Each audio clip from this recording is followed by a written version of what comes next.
Alright, let's take a look at this week's patch notes. So, first off, we have World Arena. So, real-time arena is finally here. I personally don't give two shits. PvP is the lamest content in the game. I don't care about it in any form. But let's read through this. So the first preseason of World Arena begins now. Participate in real-time PvP battles with experienced heirs from all over the world. Take on the challenge now. Players will be able to compete against heirs across all of Epic 7's servers. However, our Japan server heirs will be joining the battle at a later date. Players will be able to participate in World Arena 24 hours a day, excluding maintenance periods. So basically, whenever the game is up. During the first preseason, only ranked battles will be available.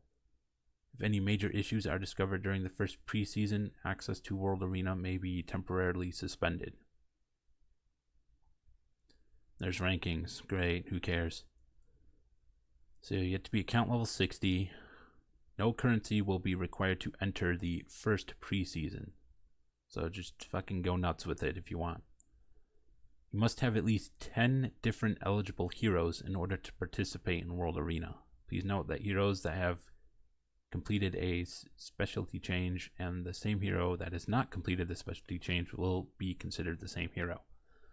Eligible heroes are heroes that are not part of the banned hero list, which I'm guessing is just the Guilty Gear stuff. They have a thing here, global banned heroes and artifacts, which is just all the Guilty Gear stuff and nothing else. Not even a character like Xeno, who was technically a limited character who was only a part of a challenge event. And Japan server does not have him, at least I assume they don't. For all I know, they had a freaking Xeno banner. But I doubt that happened. But, you know, Xeno's not banned, just Guilty Gear. Everything Guilty Gear. And I know there's been plenty of other artifacts that have been limited to those challenges that they don't do anymore. None of those are banned, nope. Just Guilty Gear. I assume that's because at any time they can bring back any of that old stuff. So if they want to rerun Xeno or any of those old challenge artifacts, they can always just bring that stuff back. But they can't redo the Guilty Gear stuff, I assume, unless they get permission or, you know, do another deal with whatever company owns these characters and stuff. Anyways, so heroes who have not equipped a banned artifact, Phantasma, other available monsters. So you can use Phantasma. What's the point of that? Why are Phantasma allowed?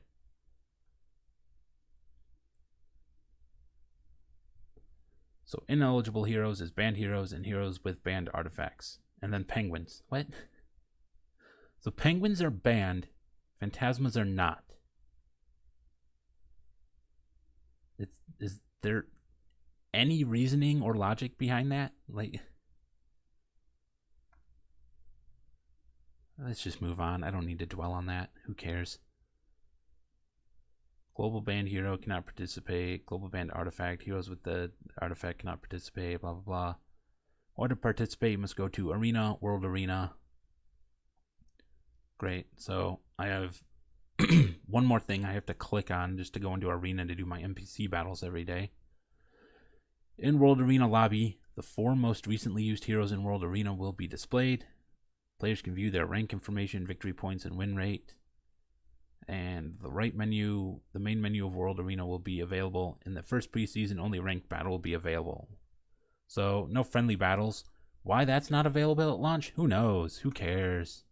Actually, I kind of care, because that's legitimately the only thing I would ever come into World Arena to do, would be a friendly battle with, like, one of my guildmates or something. That's the only thing I would ever do in this mode. Not available at launch. Of course not. Just like, guildmate assists aren't available in World Boss at launch.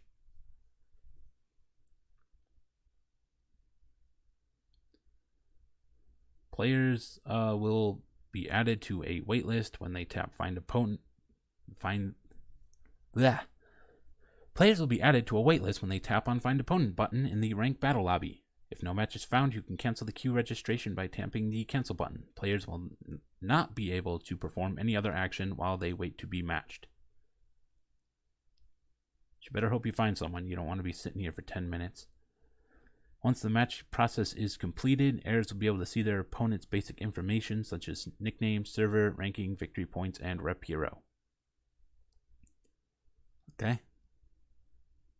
Pick and ban heroes. Once the matching is completed, players will take turns selecting the heroes to be picked and banned. Players will be given a time limit to pick and ban heroes and to place heroes on their team.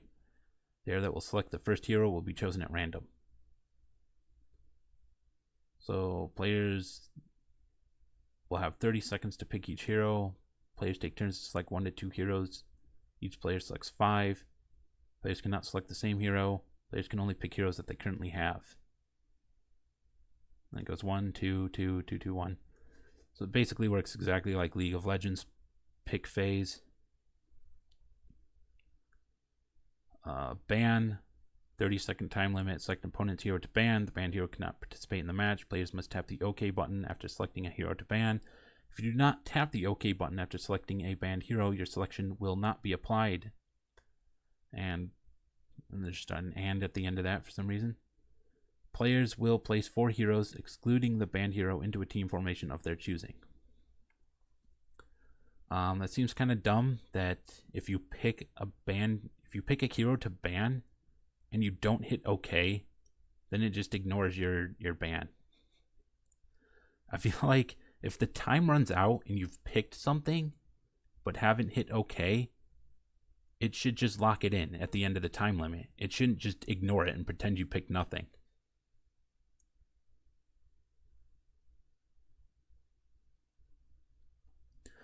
So, after completing all prep within the given time frame, tap the start button to begin the match. First preseason World Arena will proceed with manual battles. Each hero will be given 15 seconds to attack when it is their turn. When an extra turn is granted due to an artifact or skill effect, a new 15-second time limit is given. If an attack is not completed within 15 seconds, the AI will proceed with an attack. AI attack conditions, the same AI which is used in other content, will be applied here. Of course it is. It's not like they're going to develop new AI for this. Why would they do that? Protector's Punishment is not activated. I should hope not.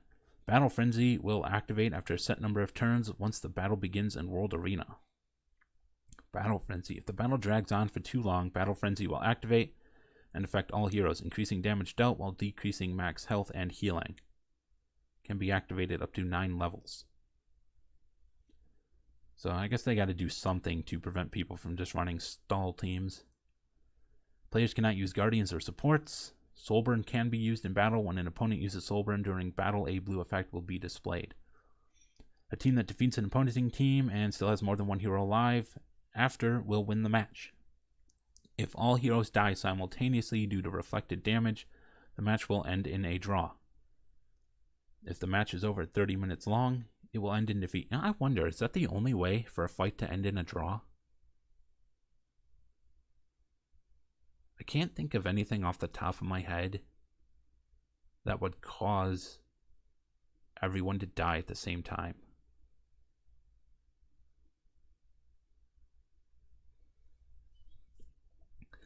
Anyways, if a match is over 30 minutes long, it will end in defeat.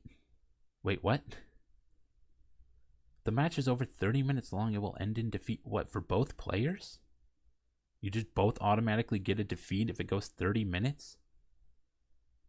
I mean, I don't know how long these fights are going to take on average, but that seems kind of dumb. When the battle is over, the results screen will show the outcome of the match. If a player has 0 victory points, losing a battle will not reduce victory points any further.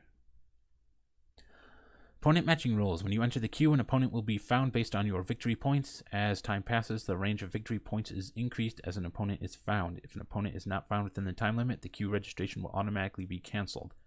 You will not be matched with the player with whom you just had a match. Okay. No rewards will be awarded for the participation in the first preseason of the World Arena. However, players may earn rewards through separate participation events. When there's a season update, we'll provide details regarding rewards via a separate notice. Now, so basically this first preseason, they're basically just having us test World Arena for them. Because we can play it infinitely, because it doesn't cost anything to do, and there's no rewards. So they're just throwing it at us and being like, here, work out all the kinks. During the battle, you can express your feelings using cute Epic 7 emojis. If you use an emoji, the emoji's animation will play once. Great. Who cares? People are just going to troll each other with them. First preseason schedule is after maintenance to who knows. They don't even know. Probably once they've found enough bugs for them to try and fix. Second preseason schedule. Please note that there may be some changes to the method and the rules at the start of the second preseason. That is not a schedule. That has nothing to do with the schedule. Why did they even type that line? Okay, anyways, I guess that's the end of the World Arena stuff. So new hero, Benevolent Romann. So we have ML Romann. He's a light elemental mage that can contain the enemy, whatever the hell that's supposed to mean. So blah blah blah. Let's scroll down to his skills. So skill 1. Attacks the enemy with concentrated mana with a 35% chance to activate Mana Burst. Mana Burst attacks all enemies, decreasing combat readiness by a random amount between 10 and 50%. So skill 1 is just a whole heap of RNG, as if we didn't have enough of that in battles already.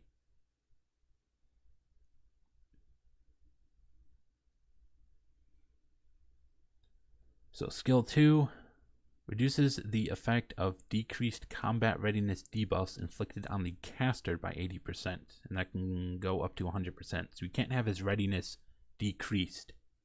That's an interesting skill 2. I like that. It's probably going to be useless in a lot of situations, but when it is useful, it's useful. As if that that wasn't redundant enough. So the skill 3 attacks all enemies with condensed mana with a 60% chance to silence for 2 turns before dispelling 1 buff. Another one of these heroes that has buff removal that comes after applying a debuff. So they still get screwed over by immunity. And he gets 15 more effect chance. So that goes up to 75% chance. That's to the whole team. So that seems kind of decent. As long as they don't have immunity. Because then it's like... whatever. Also, before dispelling 1 buff... so does the... I also need some extra clarification here. Because does the dispelling a buff have its own 60% chance? Or is that tied onto this? Like, is it a 60% chance once? And if you get it, it silences and dispels? Or is it 2 separate 60% chances? One for the silence, one for the dispel? Or does the dispel just always happen? They really need to work on how they word these to make it clear how these abilities work. Hero balance adjustments. Okay, here's something I actually care about. So first off, we got A.Ravi. Passive effect for War God's Might will be changed. So before it had the crit chance increases 5% for every 20 fighting spirit, and after increases critical hit chance by 30%. So they're just giving her a straight 30% increase crit chance on this passive, and it no longer relies on her fighting spirit. And on top of that, it gives her even more crit chance than she had before, because this caps out at 25% at full fighting spirit. And now she just has 30. So they increased the crit chance she gets and made it permanent. She just always has 30%. So that's going to make building A.Ravi a lot easier. And, her crit chance will actually be consistent now. Which is... I never really liked this. fluctuating crit chance. I like their having crit chance because it makes it easier to build. But the fact that it would like fluctuate throughout battle is terrible because crit chance is like the one stat that needs to be more consistent than any other. And they made it fluctuate in battle, making it inconsistent, which is not what you want. You don't want an inconsistent crit chance. But anyways, so they changed that, so that's nice. And the effect for Deliverance Soul Exchange. So this is their skill 3. And increases their combat readiness by 100%. So this applies to the revived ally. So they gave her an increased combat readiness to 100% for the revived ally. That sounds nice and all, but that's actually completely useless because you never revive anyone with her skill 3. So that does nothing. It's kind of a shame. I've been wanting them to make changes to Apocalypse Ravi. Specifically her skill 3. I wanted them to change her skill 3 to just do something else entirely. Because her revive mechanic it doesn't work. I don't think I've ever once revived someone with her in PvP. Not once. I'm just never been in a situation where I have a dead ally and at the same time there's an enemy I know I can kill with their skill 3.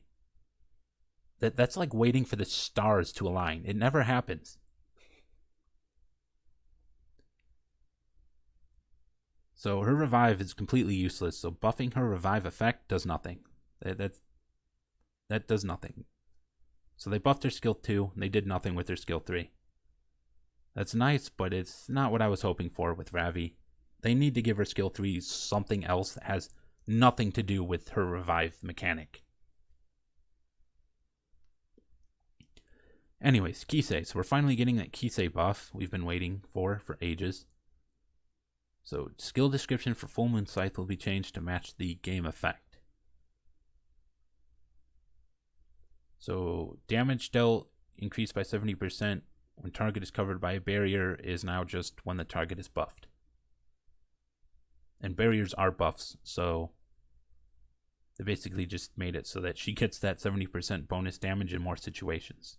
So I guess that's nice. And the effect for Nocturne will be changed. It's adding a critical hit will grant a barrier to the caster for 2 turns. Barrier strength increases proportional to the caster's attack. Oh, that's pretty nice. I actually really like that. Because if you don't know, she also gains stealth from her skill 3. But if you didn't know, if you're stealth and you get hit by an attack but you don't take damage from it, it does not unstealth you. So if you have invincibility or a barrier that doesn't get broken, it won't knock you out of stealth. And if this is giving her a barrier based off her attack, she's probably getting at least a 3k barrier, assuming it's a 1-to-1 ratio. I have no idea how strong it's going to be. But it'll probably give her a pretty good barrier. So it's going to be hard to knock her out of stealth. So that's cool. Cartusia. They just upping the chance to decrease attack. Oh, and then there's a additional damage increase when caster's health is less than 75% now. So they made it easier to get the bonus damage and increase the chance for it to decrease attack. Cool. Dingo. So recovers caster's health, so he heals himself. The amount recovered increases proportional to damage dealt.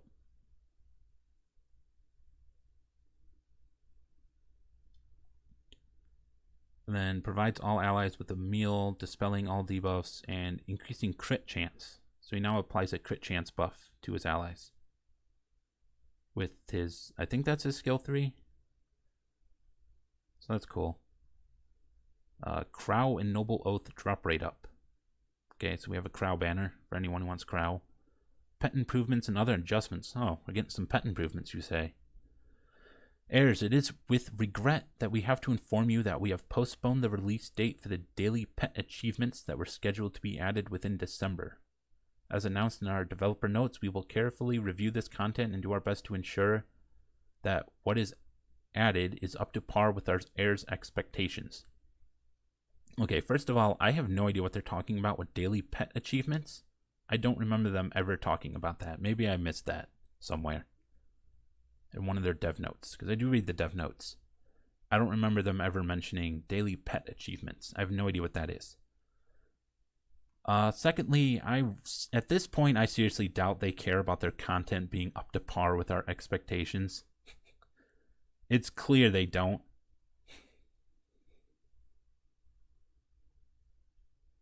Daily free pet adoption added.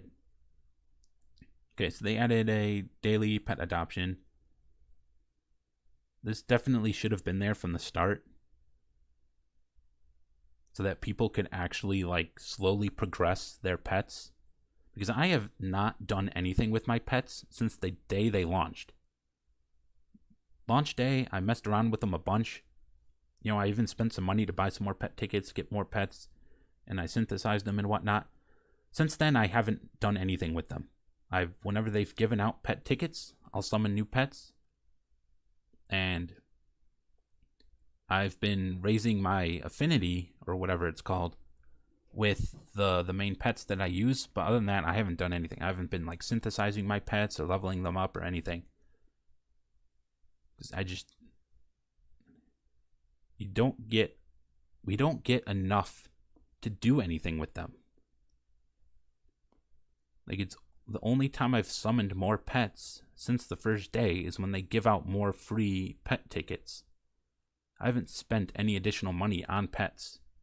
And there's no way for us to get more pet stuff for free. Anyways, basically what I'm trying to say is that my pets have not progressed really much at all since the day they launched. There's been no progression. And having a daily pet adoption ticket, or free daily adoption, is going to help a lot with that. Because that gives us a constant source of new pets without us having to, just dump tons of resources into it.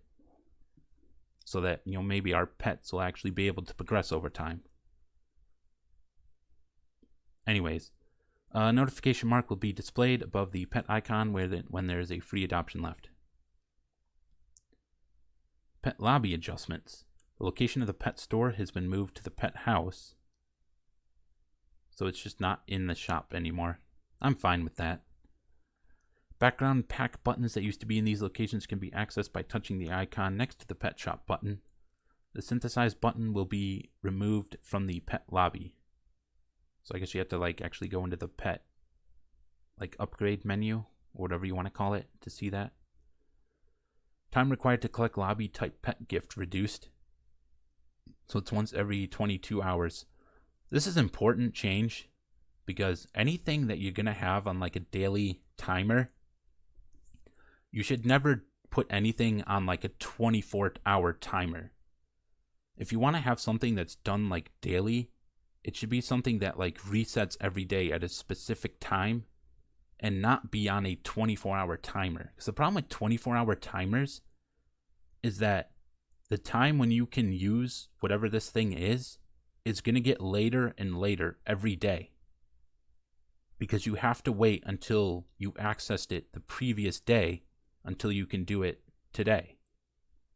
So if you did something at say you had something right at reset yesterday at 5 a.m., well, the following day, you have to access it, the earliest you can get it is at 5 a.m. Ah, God, I feel like I'm going to word this terribly. But basically every day you have to wait until the time you accessed it yesterday until you can access it that day. So it's always going to get later and later every day. So if one day it's 5, the next day it's 5:01, and the next day it's 5:02, and say the day after that you don't get on at reset right away, and you don't get on until half an hour later. Now it's 5:30. And then the day after that, say you do get on right at reset, but then you're busy doing other stuff and you don't come back to the lobby until 5:50. Well, now that timer's at 5:50. And it'll just keep getting later and later every day because you have to wait a full 24 hours. And eventually it's going to get to the point where you quit playing that day before it even pops up. And then next thing you know, you've missed a day. And then the timer goes back until whenever you next access it. So changing this to 22 hours means that you can keep that timer at the same point every day. So that's nice. I probably talked about that too long. Repeat battling option improvements. So end repeat battling after hero reaches max level has been added. If the team has a hero who has reached max level, repeat battling will end. I feel like this is the main reason I've never used repeat battling, is because I'm constantly leveling up phantasmas and monsters or whatever, and I don't want to like set it to do 10 runs when my monster is going to be max level in 3. So anyways, a reward results window has been added to allow players to more easily view the items obtained during auto repeat. Okay. While the repeat battle is in progress, players can view all items acquired through the battle using the inventory icon, which will be added to the top UI. Players will be able to check items acquired using the same UI at the end of the repeat battling. When repeat battling ends, players will be able to sell their equipment in the rewards window. You can just sell it right from there. Interesting. The rewards result window will be displayed, or will display acquired items in the following order. Who cares? Equipment cannot be sold while repeat battling is in progress. Miscellaneous goods, heroes, and artifacts cannot be sold from the results window. Only equipment can be sold in the rewards window. When are we going to be able to sell snacks? Because I really just want to get rid of mine and get something out of them. Synthesized pet UI improvements. When synthesizing pets, a confirm and cancel button will be added to make it easier to recognize whether the skill selected on the skill inheritance window is applied. A check mark will be added to the skill selected on the skill inheritance window for easier identification. Are they ever going to remove synthesis fail chance? I feel like everyone's still waiting for that. Special winter pets. In celebration of the New Year holidays, new pets have come to visit our heirs. You can obtain these pets only during the designated period by going to Pet House and adopt. Shall we meet them? So there's event pets that can be adopted during this time. Lovely. And there's a schedule, whatever. So there's lobby and battle pets. There's a Bearlock Holmes. Oh, Dr. Bear H. Watson. Oh my gosh. Anyways, performance of new pets is the same as existing pets. I mean, of course it is. Because pets are only actual skins. It's not like the skills matter. Or like it's not like the skills are dependent on what the pet is. Skills are just totally random and have nothing to do with the pet itself. Additional improvements and fixes. An issue where Surmia's exclusive equipment did not display the name of the skill when it activated, and additional attack skill playing with fire will be fixed. Improvements for skill description clarity will be made for certain characters when certain skills are enhanced. These characters include Ring? What? There's no character named Ring. Carrot, Leo, and Researcher Carrot. No functional changes will be implemented. Quotation marks will be added to the description of Cecilia's heroic skin, Blackwing Succubus. Okay. An issue where typos appeared in certain languages when players initially summon Elena will be fixed. Elena Banner's over now, isn't it? So I'm not sure what the point of that is. An issue where the description for the barrier buff effect was omitted when Roman equipped exclusive equipment that enhances his skill gravitation by adding a barrier buff will be fixed. An issue where an unintended image displayed during Wanda's speciality change story will be fixed.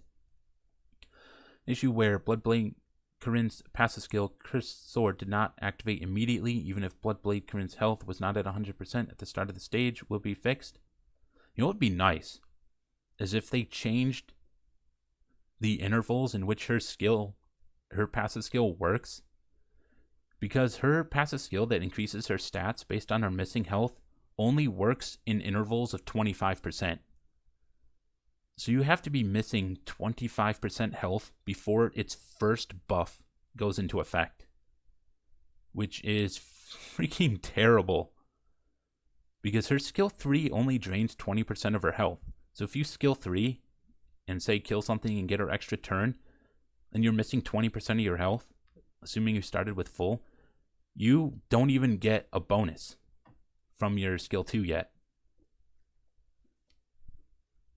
which is freaking stupid. They should really update that and make it work in like at least percents of 10 or intervals of 10%, I should say. Anyways, story mode improvements. Typos in the side story A Small Miracle will be fixed. Typos in episode 2, chapter 5, and chapter 6 will be fixed. An issue where certain text in Akan Exile Colony's description were not displayed correctly will be fixed. Issue where certain quest names in the adventurer's path were not displayed correctly will be fixed. Improvements and changes related to monsters. Modifications have been made to the Ropla monsters, or Ropla, however you say it, from episode 2 so that their class matches those displayed in the monster journal. There will be no functional changes. A typo in Stray's skill in episode 2 in Korean will be fixed. An issue where Carvin's invincibility... Who the heck is Carvin? I don't know, probably some random NPC you fight. Invincibility continued, which prevented players from clearing the stage when the enemy boss Vivian was defeated under certain conditions in episode 2, chapter 4-5, Tree of Old Memories will be fixed. Is that the carbuncle? Doesn't Vivian have like some carbuncle pet for that boss fight or something? Maybe I'm thinking of something else. But maybe that's what Carvin is.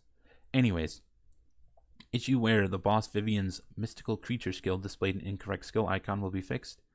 The monster journal will now display all skill sets of a monster even if the monster has more than 3 skills. The skills will be displayed in the monster journal according to the order in which the skills are displayed on the monster's information screen. A change will be made to the Wild Angar skill Lament in the Automaton Tower so that the skill effect to extend a debuff displays correctly. In the side story, Eulogy of Force... Isn't it Eulogy of a Saint, not Eulogy for a Saint? I'm going to go double check. What the heck is going on here? That was weird. Why were all my icons gone? Is that like some AFK timer thing they do? Oh, it is Eulogy for a Saint. I always thought it was Eulogy of a Saint. Anyways. Okay, so I was wrong on that one. So in the side story, whatever thing from defensive battles will now have the probability to drop catalysts. Oh, cool. Improvements in storage function. Improvements will be made so that players can move 2 or more heroes or artifacts at the same time. It's about time. Having to freaking take things out of your storage one at a time is such a pain in the ass. I don't know why there was never like a take all button or something. If players select heroes or artifacts to retrieve from the left side, the selected heroes or artifacts will move to the inventory space shown on the right side. Heroes and artifacts cannot be retrieved. Okay, heroes and artifacts cannot be retrieved at the same time. Okay, if players move from the hero tab to the artifact tab, or tap on the clear button after they have selected heroes and artifacts to be moved to their inventory, the selected ones will be cleared from the right column, so players can reselect. At a later time, we'll also be adding a function where players can directly sell artifacts or transmit heroes from the storage menu. Oh, that'll also be nice. UI improvements and fixes. A display mode will be added where players can see the lobby unobstructed. This mode will be activated once no command is inputted after 15 seconds in the lobby. Well, there you go. That's what just happened to me.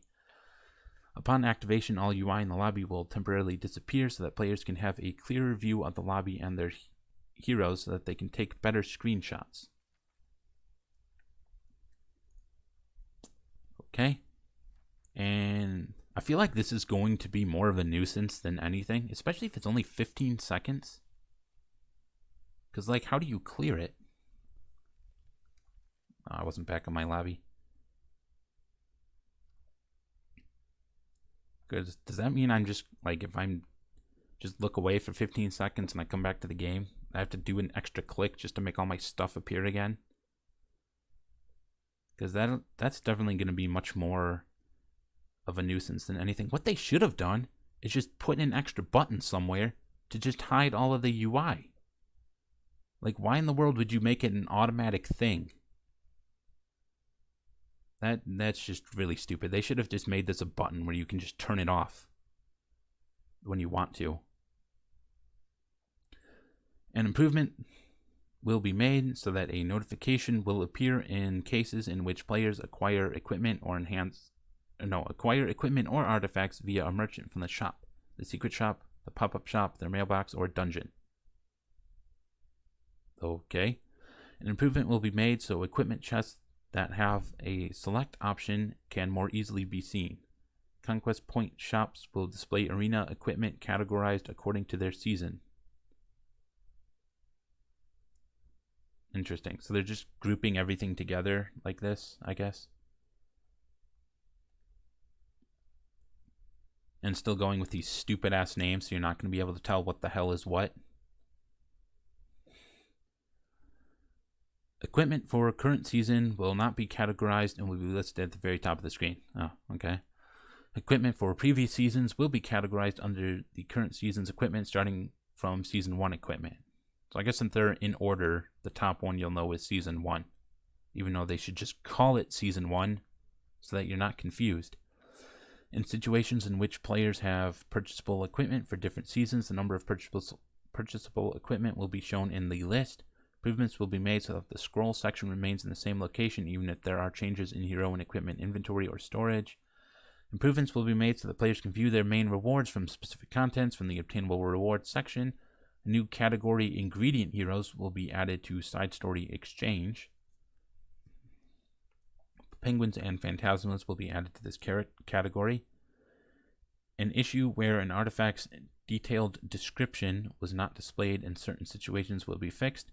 Powder of Knowledge, an issue where the reset time is incorrectly displayed while players are in the Powder of Knowledge shop during the reset time, will be fixed. A change will be made so that the guide for defense team formation is shown when players tap Guild War. An issue where players cannot claim the rewards for dispatch missions while it's displayed 100% progress will be fixed. Issue where the items purchased from the Powder of Knowledge shop immediately after the shop list has been reset is different from what is shown will be fixed. Issue where the remaining time until the Powder of Knowledge shop will be reset was incorrectly displayed when the player entered Powder of Knowledge shop in the shop list after it has been reset will be fixed. Issue where background packs from hero details do not activate under certain situation after activating a background pack from the pet house will be fixed. Issue where the pop-up display shown at the bottom of the window when players purchase the season rank will be fixed. In certain languages, there will be text improvements to the drop-down menu in regards to the alignment of dispatch missions for better readability. Okay, so they still haven't added like hero sorting for dispatch missions. That's another thing they seriously need to add. Arena Honor Season Notice. We have discovered that we have posted incorrect information in the 1128 update content regarding frames distributed for participating in Arena. We found that the information was incorrect and have since corrected this information. Please refer to the correct notice as well as the in-game information for the correct information. Yes, our heirs, they understand for any inconvenience in blah blah blah blah blah. Okay, so that's the patch notes. So that was a bunch of nonsense, pet improvements that don't really fucking do anything. Because they still haven't fixed the main problems with pets and everything surrounding pets. The free daily adoption is good though. That was something that was needed. There's a Krau banner if anyone out there still has bookmarks to summon with. There's a Krau banner. We have some buffs, which are nice, I guess. I guess I'm going to have to look at my Ravi's build and see if I can tweak it at all and drop some crit chance and get some more other stats.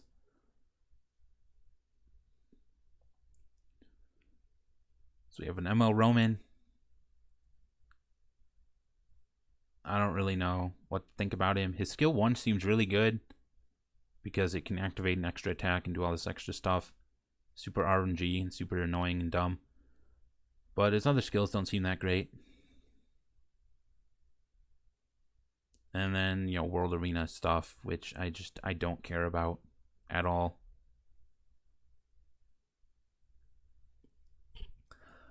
So that's it for this week's patch notes, and I will see you later.